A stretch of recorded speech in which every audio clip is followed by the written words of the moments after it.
Good morning, everybody. Welcome to another APSAD Insight webinar. My name's Jim Hunt. I'm one of the nurse educators here at Insight. Before we begin, I'd like to acknowledge the traditional owners and custodians of the land on which we're presenting on and pay respects to elders past, present and emerging. And I'd like to extend that respect to any Aboriginal or Torres Strait Islanders that might be joining us out there in webinar land. So thank you and welcome. Thank you for joining us for what I think is going to be an interesting presentation. It's certainly one of the ones on the calendar that I've been most excited about hearing. And maybe that's because I'm a bit of a proponent of a guy called Dr. Gabor Mate, who's done a lot of work around the impact of childhood pain and its resulting impact on rates of addiction, which is essentially what our presentation is going to be on today, I think. We've been very lucky to secure Dr. Molly Carlyle to present today. She's actually a research fellow out at UQ and also linked with Lives Live Well, but is also a psychopharmacologist in her background. So I think it's going to be a good presentation from someone that has a good knowledge around this subject. So without any further ado, I'd like to welcome Dr. Molly Carlyle, who's going to present on pain, pleasure and predisposition to addiction. So over to you, Molly, and thank you. Thank you, Jim, for the lovely introduction, and thank you everybody for joining. So yes, I'm going to present today some work that I've conducted looking at the role of childhood trauma and changes in pain and pleasure from opioids. I need to put this, bear with me. There we go.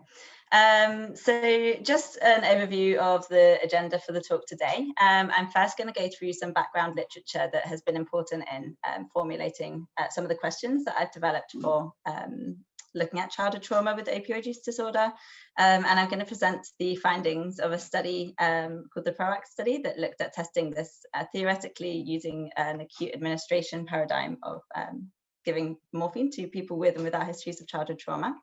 And looking at pain responses and reward response.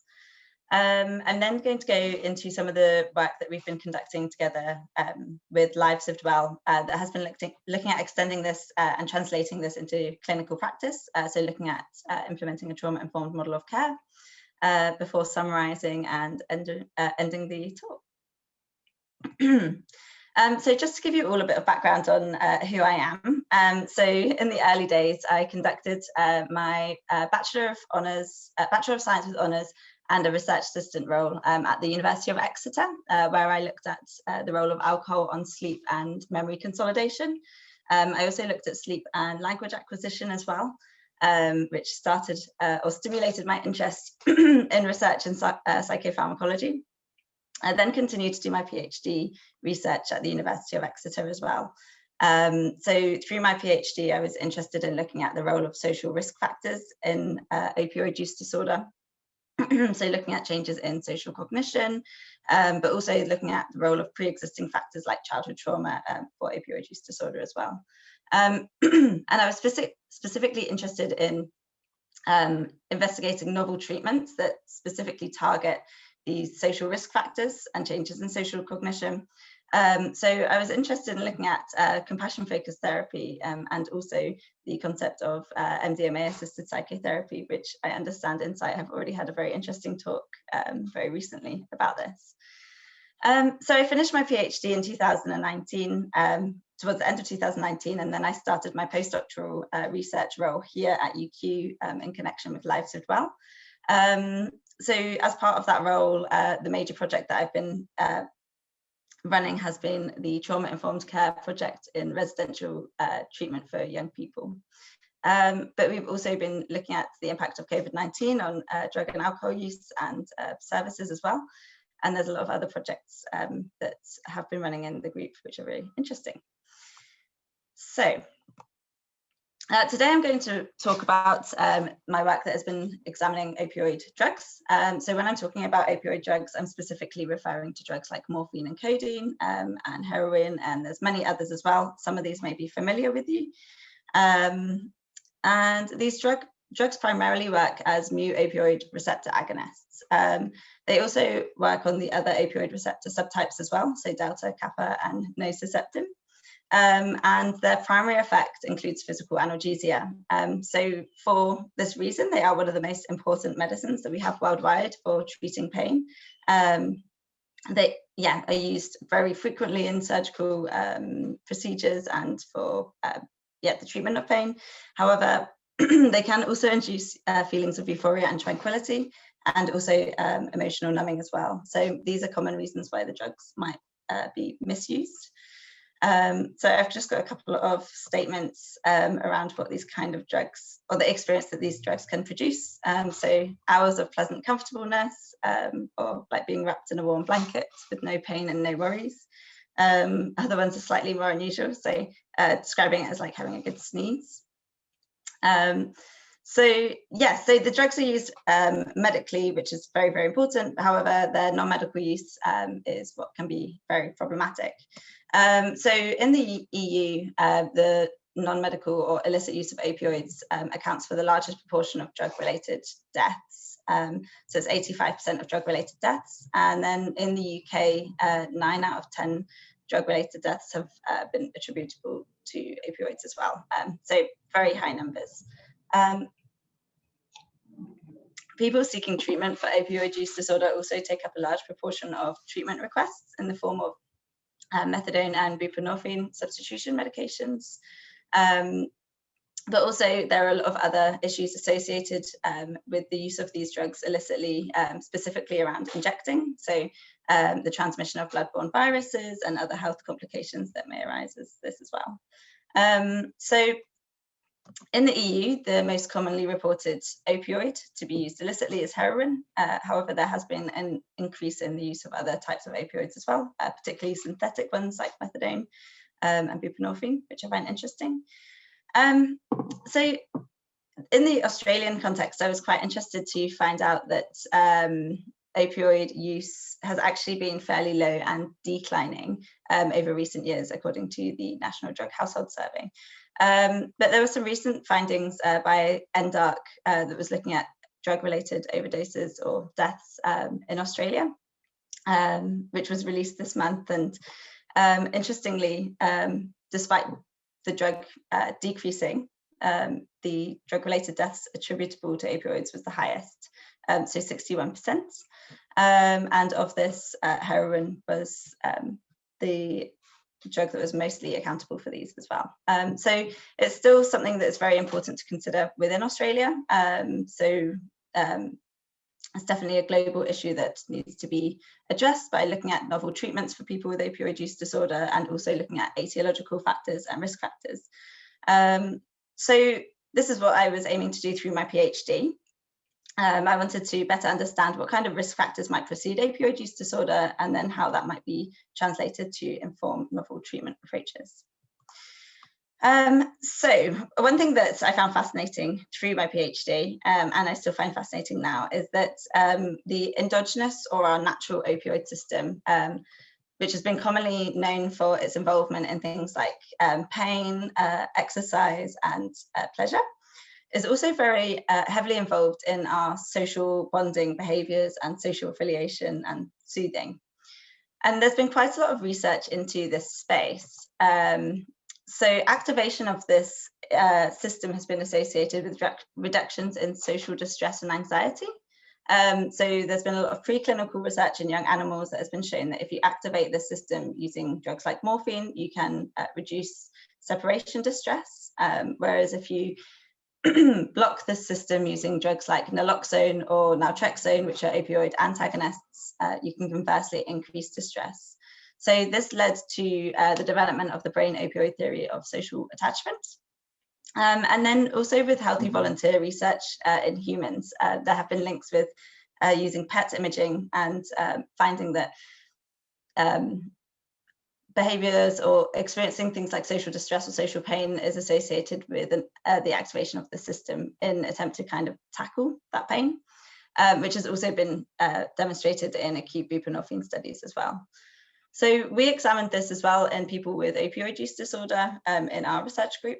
So we were looking at social exclusion and looking at how that differed between people who were prescribed on an opioid substitution medication who had recently taken their script or who hadn't, so medicated or non-medicated. And we found that people who were non-medicated had a lower threshold to deal with social distress caused by exclusion. But the system has also been linked with feelings of social warmth, affection, and trust, which matches in with the brain opioid theory of social attachment. So similarly, in healthy volunteer research, blocking this system using naltrexone has been shown to reduce feelings of social warmth and trust in others. And it has also been shown to increase people's feelings of social disconnection. And then there has also been some PET imaging studies that have linked insecure attachment styles with dysregulated endogenous opioid functioning. And then we also looked at changes in processes of empathy in people who were medicated and non-medicated and had histories of opioid use disorder as well. And finally, this system is very heavily implicated in social reward as well. So a lot of preclinical research has demonstrated that activating this system can influence social play in young animals and social grooming behaviours. But also in human research, this activation of the system has been shown to influence attraction, which is some type of social reward, but also things like laughter, dance, and I think responses to music as well. So I was interested in, actually I might just go back here. So based on these kind of research findings, I was interested in how the endogenous opioid system may experience changes due to early experiences like childhood trauma, where maybe there were some dysregulations in attachment and less soothing through childhood, which may influence the development of that system, and how that might in turn influence susceptibility to opioid use disorder. I was interested in this because a lot of people that we were working with as well had high levels of trauma in childhood. So what I was interested in testing was looking at whether histories of childhood trauma, so things like abuse and neglect, would result in changes in the development of this endogenous opioid system. So specifically looking at whether it is linked to a less sensitive or less responsive endogenous opioid system, and how that might interweave with vulnerability to opioid use disorder. So the link between childhood trauma and opioid use disorder and addiction has been demonstrated a lot in the literature. So there are disproportionately higher levels of childhood trauma in people with opioid use disorder. Severity of childhood trauma has also been associated with a lower age of heroin use. And also in animal research, maternal separation, which has been used as like a proxy for childhood trauma in animals, has been shown to increase the rewarding effects of opioid drugs, and also is associated with a reduction in opioid receptor density as well. So in relation to childhood trauma and pain, I was interested in looking into this because there is very strong links with that system and pain responses. So looking into the link between childhood trauma and pain, there has also been a lot of research that has shown that childhood trauma is associated with altered pain sensitivity. So in humans, acute and chronic pain has been, childhood trauma has been associated with impairments to acute and chronic pain, in the sense that people with more severe childhood trauma have lower pain thresholds, and also there are links with high rates of childhood trauma in people with chronic pain as well. And similarly, preclinical research that has used maternal separation has reported that animals who experience this form of childhood trauma also demonstrate a heightened pain sensitivity and experience less analgesic effects of drugs like morphine as well, which I thought was really interesting. So I wanted to extend this to look into whether childhood trauma may result in a less sensitive opioid system in people, and whether this in turn may lead to a lower pain threshold, and also changes in opioid reward sensitivity as well. And also looking at whether it is associated with altered social cognition, based on the research that links the system quite heavily with social processes and social functioning. And then looking at how that might be linked to the development of opioid use disorder as well. So within this research that I'm going to present to you, pain threshold has been suggested as a way of probing endogenous opioid sensitivity. So pain threshold is associated with the density of opioid receptors. So we attempted to look at pain threshold as a kind of a proxy of how responsive people's opioid system was. So this brings me on to the first study, which was the PROACT study. So this was conducted at the University of Exeter, and it was within the Psychopharmacology and Addiction Research Centre. So the study was called the Pain and Responses to Opioids After Childhood Trauma Study. And the study was a double-blind placebo-controlled trial. So what it involved was the acute administration of morphine to people with and without histories of childhood trauma. And people underwent 2 sessions where they either received morphine or placebo, which was like a low dose control. And then we had the 2 groups, so people with trauma and without trauma. And we were looking at responses to physical pain, but also looking at reward and social cognition as well. So I'm going to go into a bit more detail into those now. So we were recruiting healthy volunteers who didn't have histories of substance use disorder or any severe mental health disorders either. And we recruited people for 2 groups. So we had people with histories of childhood trauma, and this was assessed using the childhood trauma questionnaire. And then we also recruited people without histories of childhood trauma. So the 2 groups were determined based on whether they scored in the lowest category for no trauma or the highest category of that questionnaire for being considered in the childhood trauma group. And anyone that fell between were not eligible to take part in the study. So we recruited people online and through the Exeter 10,000, which was like a ready a database for people who were interested in taking part in research that would receive the information for the study and decide whether they would be interested in taking part. And the study was advertised at looking at people's childhood experiences on pain and responses to morphine. We kept it fairly vague because we didn't want to introduce any kind of expectations about the effects that we were looking for. So within this, we had an online pre-screening questionnaire where people completed the childhood trauma questionnaire, but also other eligibility information around mental health and physical health, also medications, weight and pregnancy. If they were eligible, they were then invited to the full study. And at the beginning of the first study, they underwent a medical screening with the anaesthetist to check that they were safe to take part. So this included the medical screening, but also things like a drug urine test, a breathalyzer, and pregnancy test as well. So for this part of the project, we had a lot of people that were interested in taking part in the study, which was fantastic. So we had 280 people who were screened. Of these, 152 people were eligible to take part, and we eventually had 52 people who took part in the full study.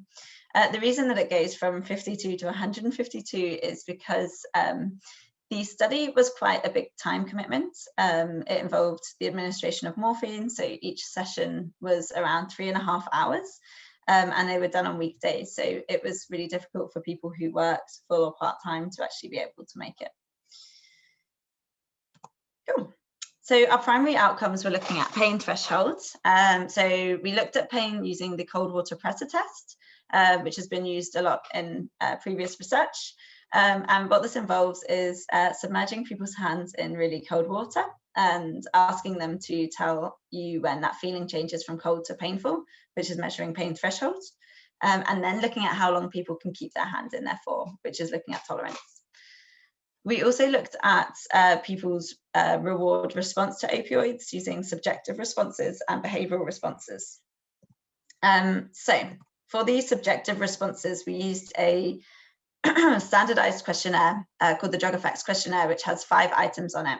And this is asked at various time points throughout the session. So it asks people how much they feel the effects of the drug they received right now, whether they feel high right now, whether they disliked any of the effects, or like any of the effects, and whether they want more of what they received.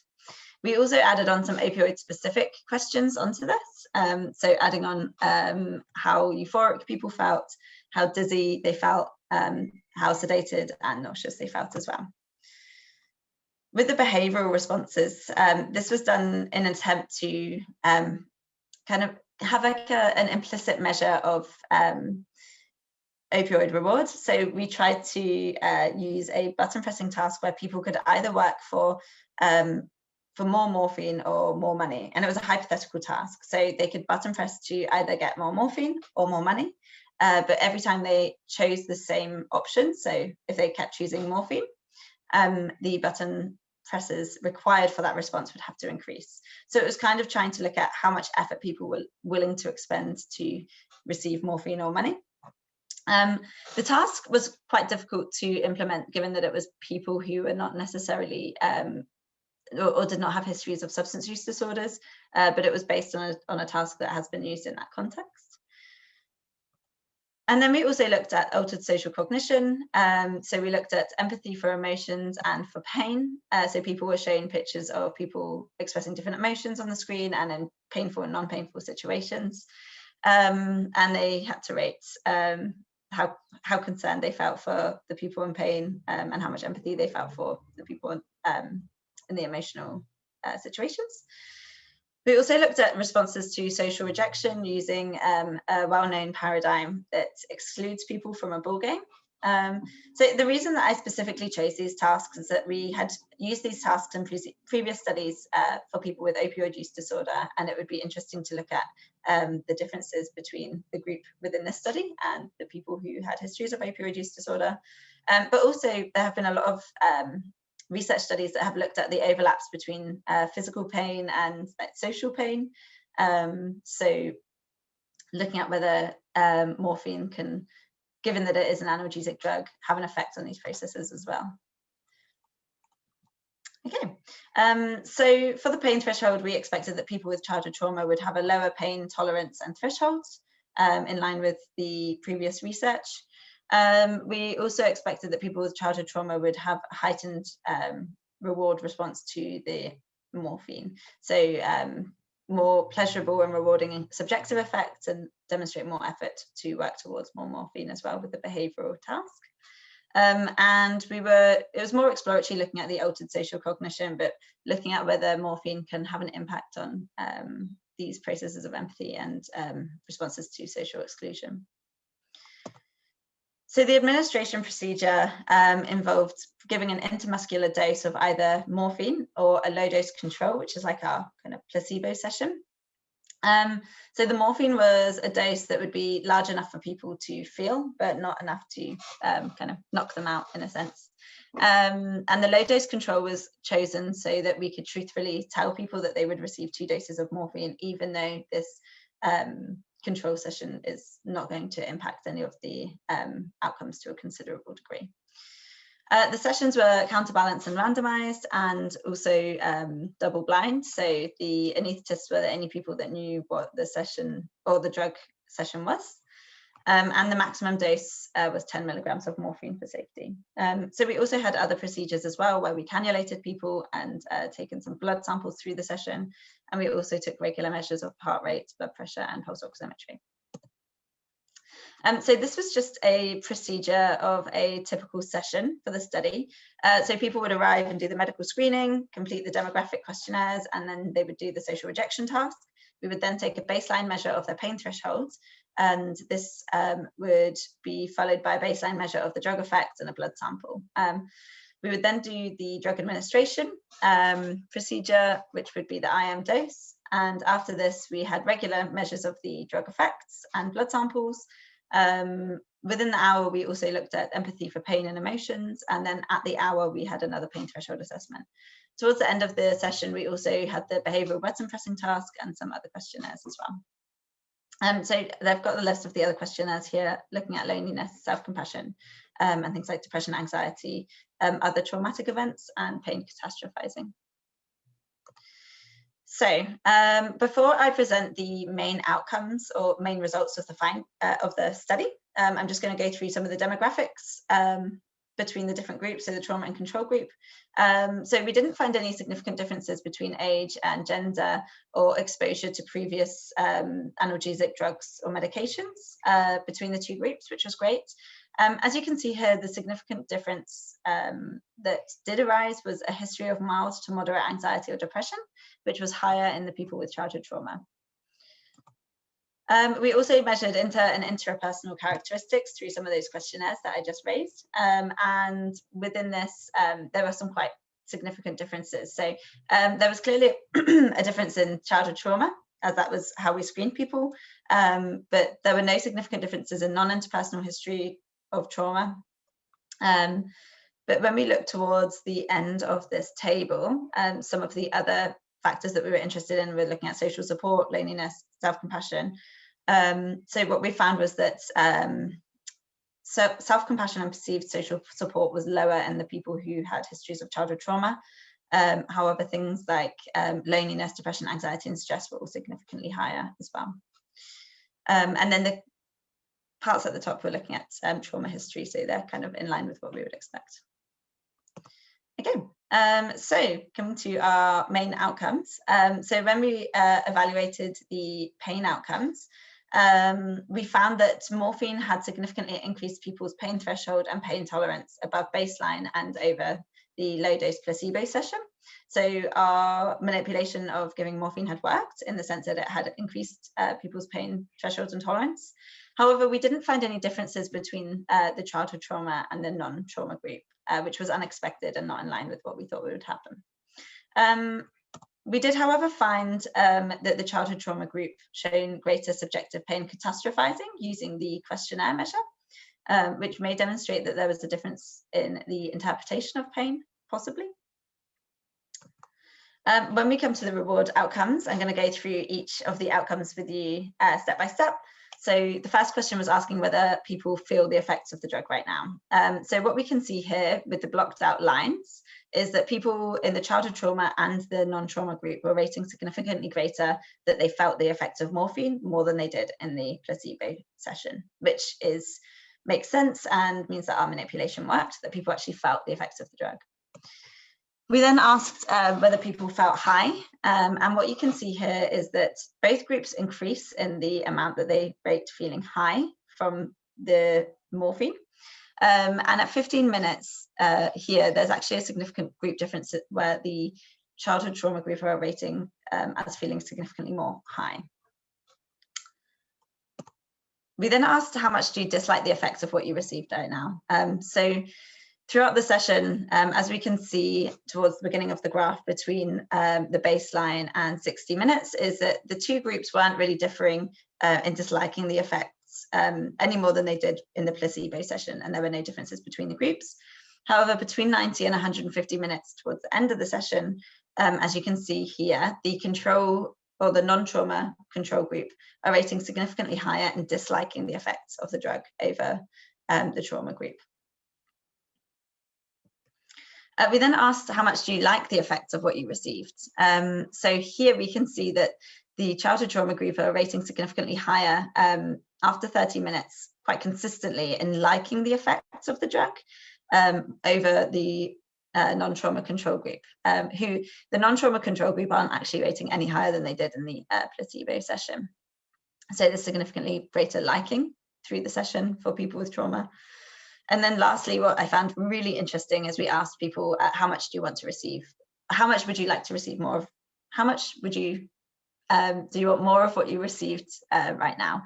And here there's a really large difference between the groups where the childhood trauma group are rating that they want more morphine consistently at every time point after the administration over the control group, who aren't rating any different to the placebo session, which is really striking and yeah, was very exciting and interesting.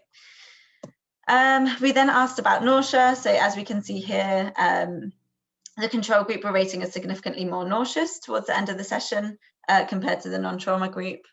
And we also asked about euphoria. So here the childhood trauma group are rating as feeling significantly more euphoric between 15 and 60 minutes after the drug administration. The non-trauma group rated as feeling significantly more dizzy towards the end of the session over the trauma group. And then we also asked about sedation. So the two groups aren't rating any differently in how sedated they feel over the session, but they both feel more sedated than they did in the control session.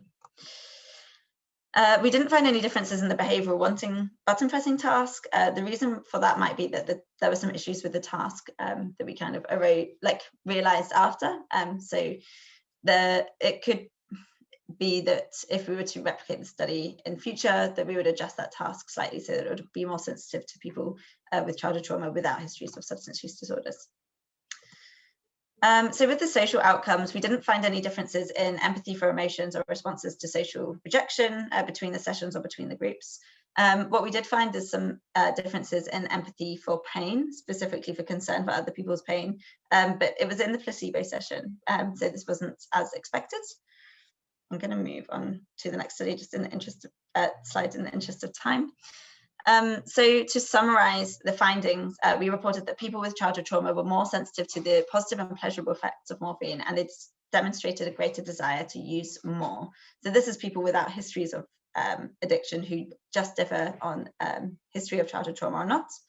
And this was paired with a reduced sensitivity to the aversive effects of the drug as well.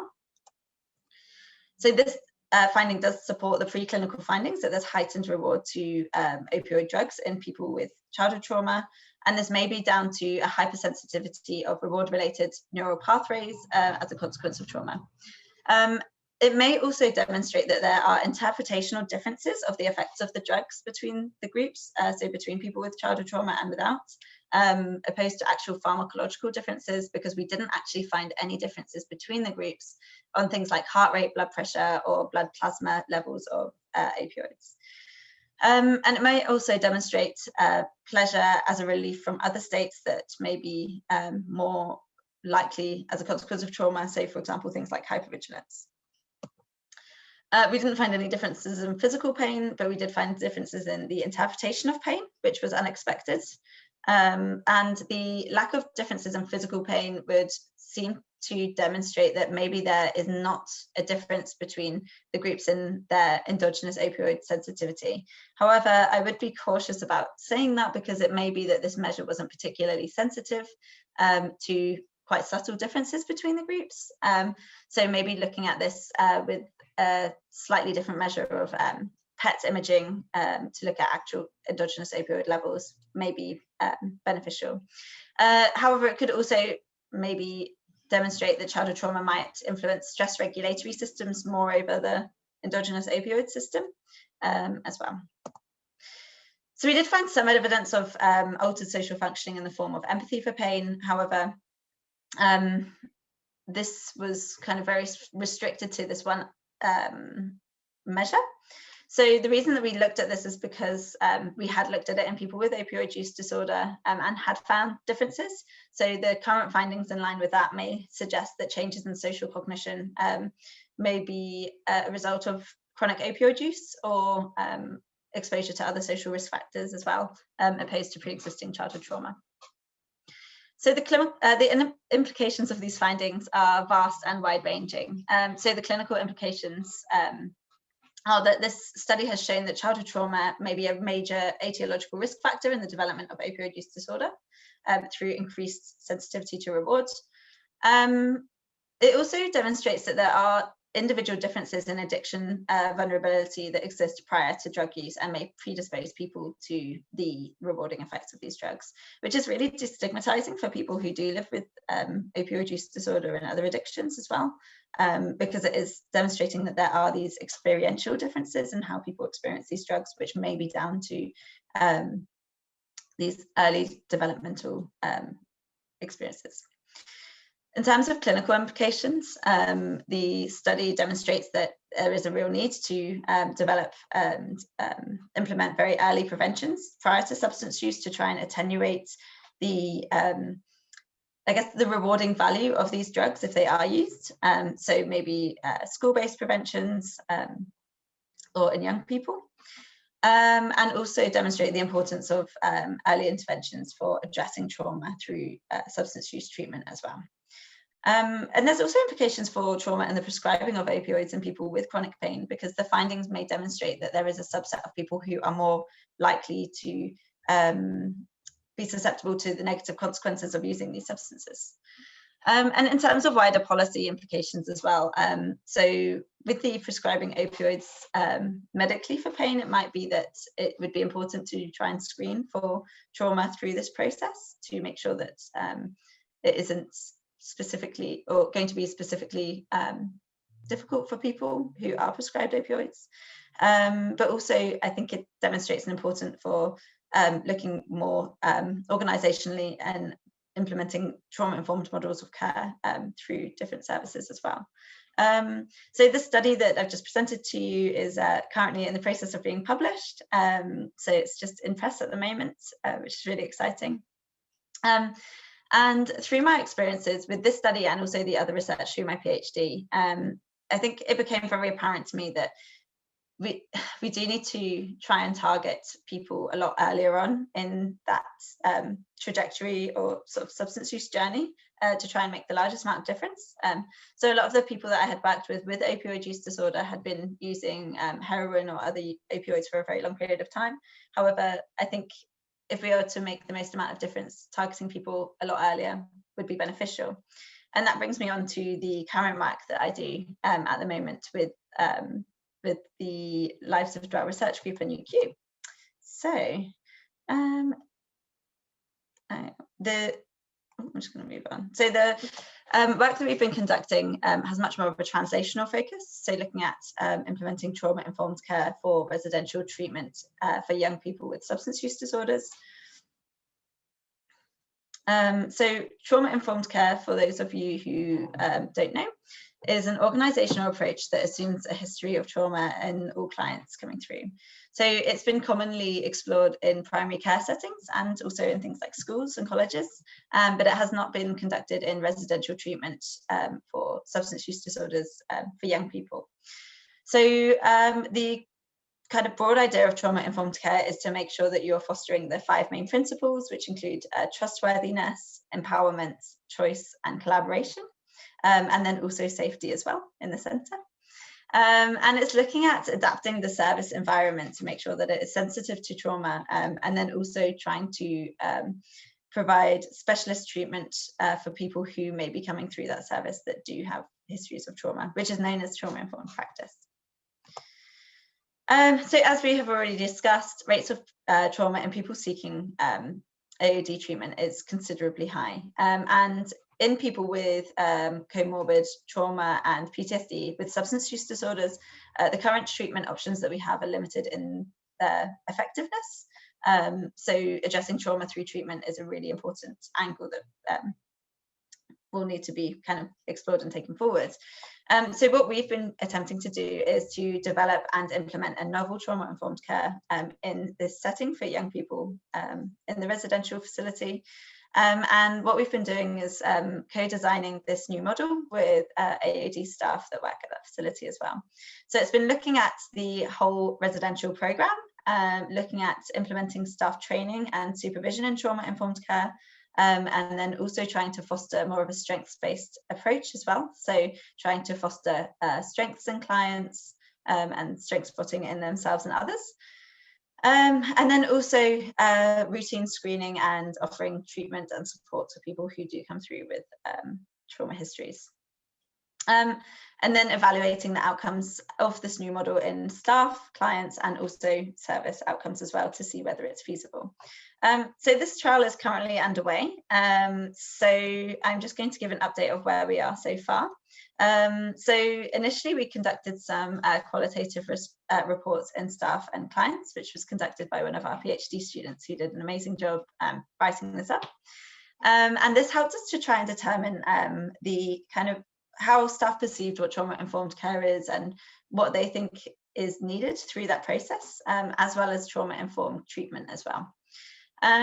So following this, we also had staff training in trauma-informed care, which involved a 2-day workshop, and following this, a regular supervision session with staff members in trauma-informed care.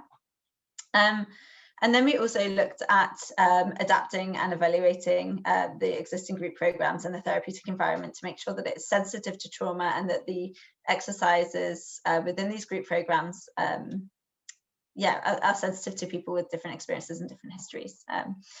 So currently we are collecting outcomes in clients, staff and the service to evaluate the feasibility and this new model. And we also have started one-to-one cognitive processing therapy with clients who do come through with a positive, or do come through with that history of trauma and symptoms of PTSD. So cognitive processing therapy has been used commonly and is the gold standard for post-traumatic stress disorder, but it hasn't been used in substance use disorders as much, and not in a residential setting. So I would just like to say thank you and acknowledge everybody who has been helping out on the different projects that I presented today. So at UQ, Professor Leanne Hyde and the rest of the Lives of Dwell research team, but also Lives of Dwell as well, and the staff there has been amazing. And also the National Centre for Youth Substance Use Research.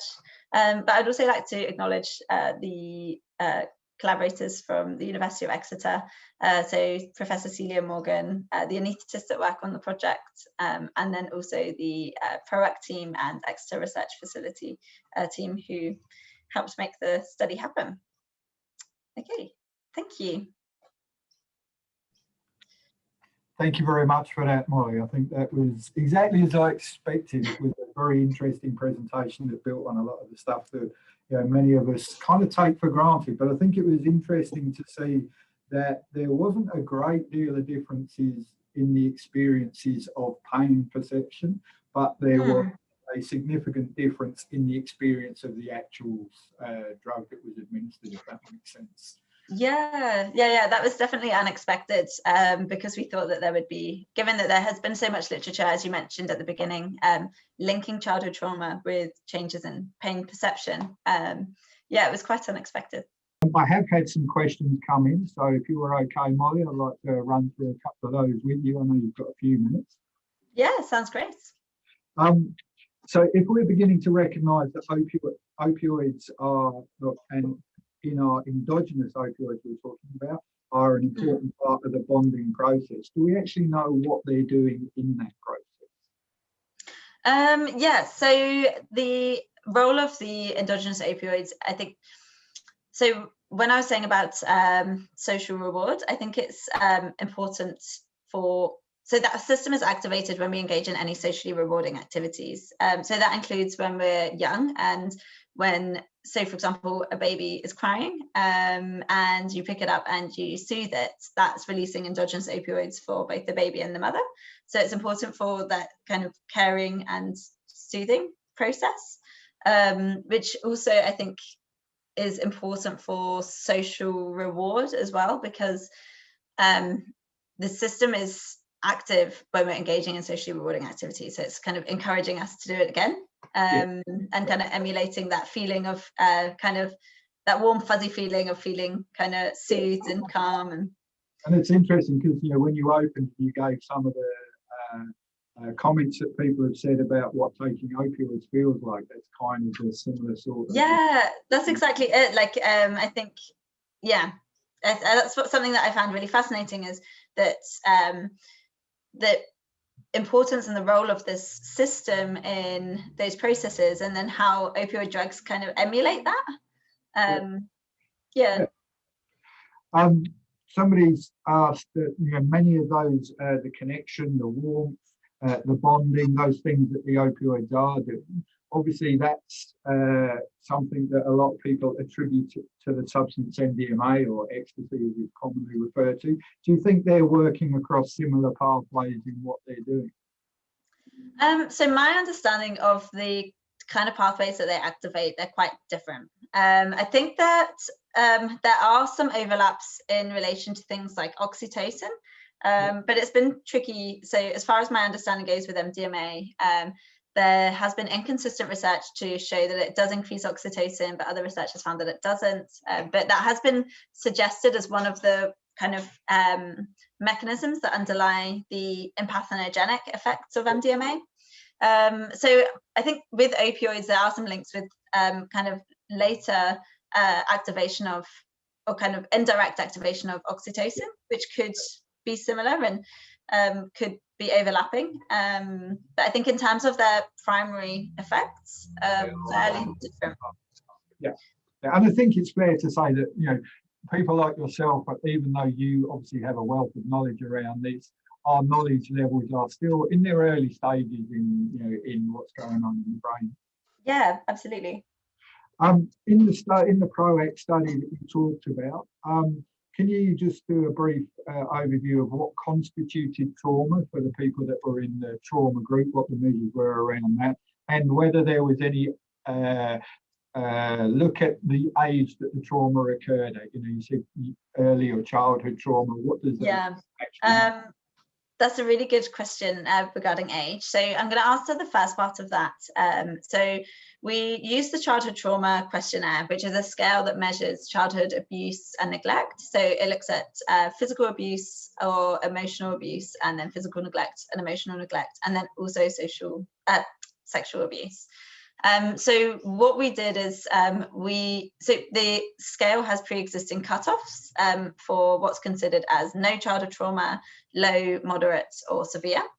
So because the effect that we were looking at, we were thinking would be quite subtle, we wanted to make sure that we only recruited people who were considered as in that none range, so no childhood trauma, and people who were in the severe range. So within the questionnaire, it asked several questions around the kind of experiences that they may have had under the age of 18. And it asks about how often those experiences occurred. So the severe range would be people who had experienced multiple of those very frequently. In terms of age, we didn't measure exact age of when the trauma may have occurred, which is a really good point, because there are differences between, for example, early childhood, later childhood and adolescence. We have had quite a lot of difficulties before in measuring this in people with substance use disorders that have had several traumas over time.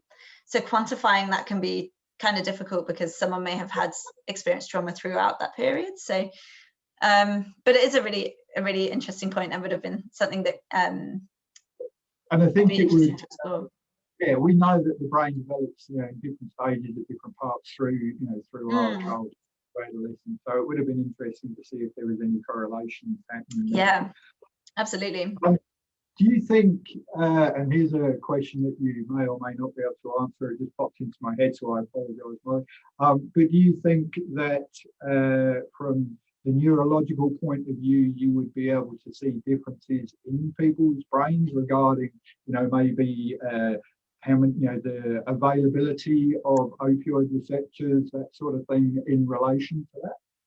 So that was something that I actually was really keen to try and explore exactly that. So we used pain as like a proxy, so pain threshold as, a proxy of that level.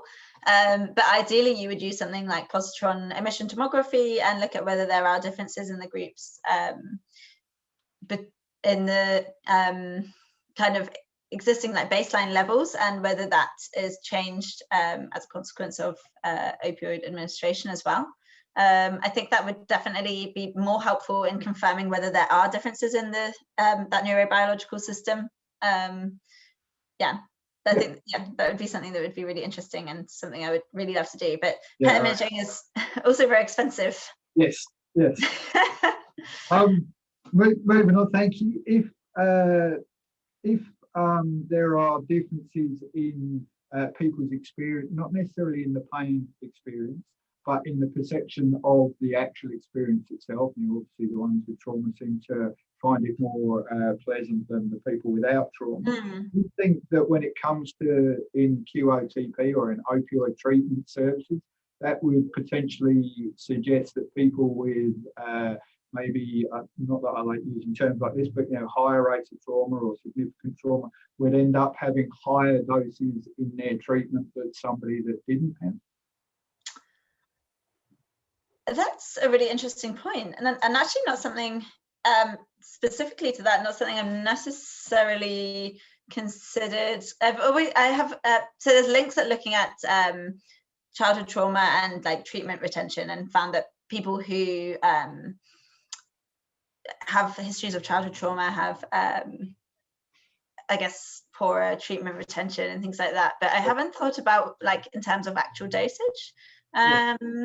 That's really interesting. Yeah, that would be something that could be really fascinating to explore. And to be honest with you, that's ultimately the goal of good research, is to provoke more questions that then produce further. Yeah. So yeah, I mean, I wouldn't be surprised if that is the case, based on the kind of existing research and links with trauma and severity of use and things like that. I have to say, I haven't come across too many people on opioid treatment therapy that haven't had trauma as well. So it'd be a difficult one to appreciate, I think.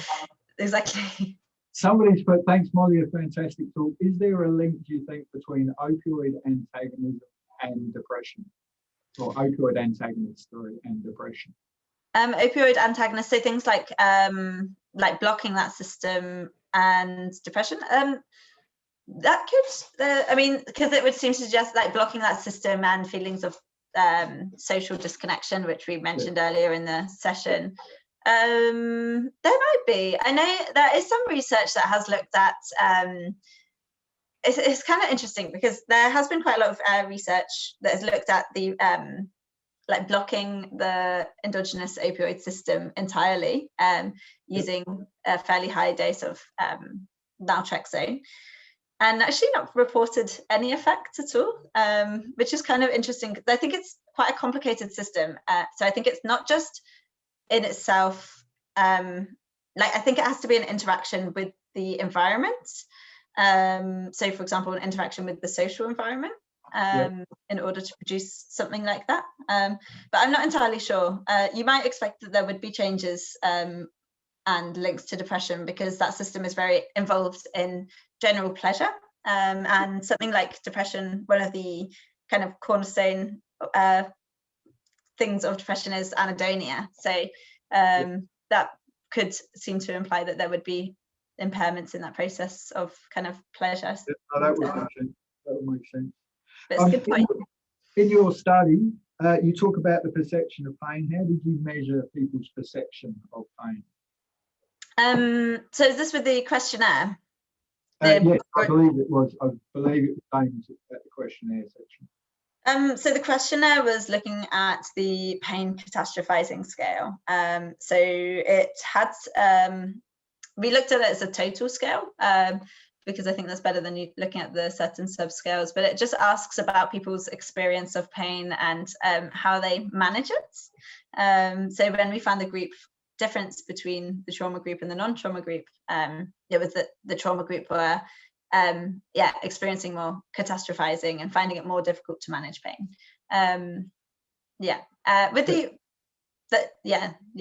Sorry, that's it. That's right. And you may have said this, and apologies, but again, thinking about the experience was, preferred by the people that had experienced trauma. Was there any previous check as to whether there was familiarity with opioids? So knew that was going to be the experience, whereas obviously if you've never taken opioids, it could be a more unpleasant experience because you weren't expecting it. Yes, so that was something that we've considered. So we looked at previous exposure to medical opioids, so whether they had been prescribed medical opioids before, whether they had been given morphine before. We also looked at things as whether they have been under general anaesthetic, and then more broadly just looking at use of over-the-counter pain meds as well, which we didn't find any group difference between. But we did also include a drug history questionnaire as well, to look at whether they had ever used opioids recreationally, and we didn't find any group differences between that either.